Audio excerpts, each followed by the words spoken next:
caught up in all the, the punk side, let's get playing and all this. And then it was, we had trouble drumming one every week. I think it was since we got Steve, the last drummer, it's like, I'd say when we started, it was glad to be playing. The thing with us was we thoughts for the band, for getting the group together, were virtually sort of after seeing the Pistols, but when we got together really, it was about the Anarchy tour and it took a hell of a long time for us to get everything sorted out. Yeah. And you could see all other groups sort of coming up all the time, wish we could really, yeah. The fact that none of us could. Barney could play a bit, but he'd never touched the bass in his life, and so. And we got a couple of drummers. Finally, we were sort of ready. We played that time this year because we played a few more times. But as it rolled on a bit then, I could see that there was something, we needed something more. I think so. I always wanted to do something like that, even from when I was about 16. Nothing appealed to me. I was listening to stuff like Stones, whatever.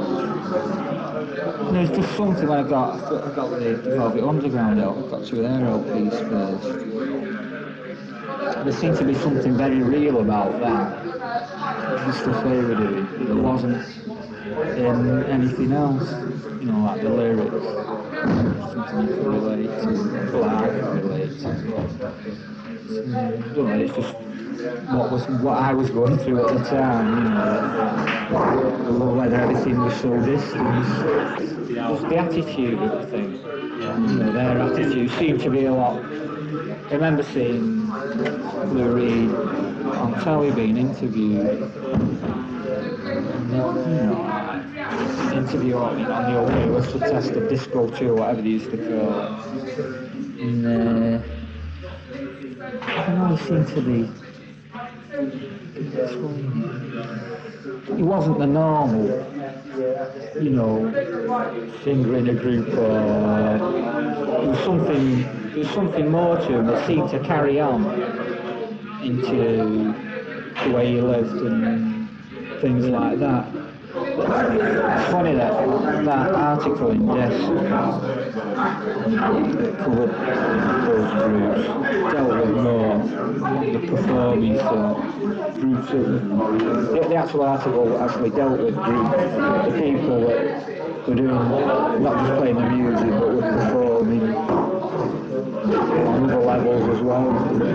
Sort of catch I had.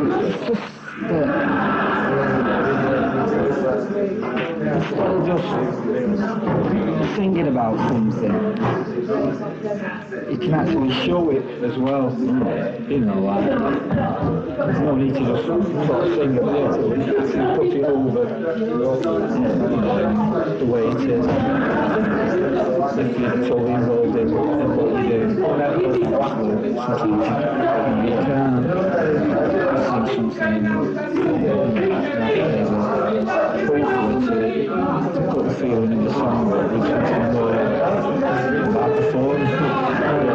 You get used to it. Definitely structure. It is. I don't want things like that. And there's other things beside that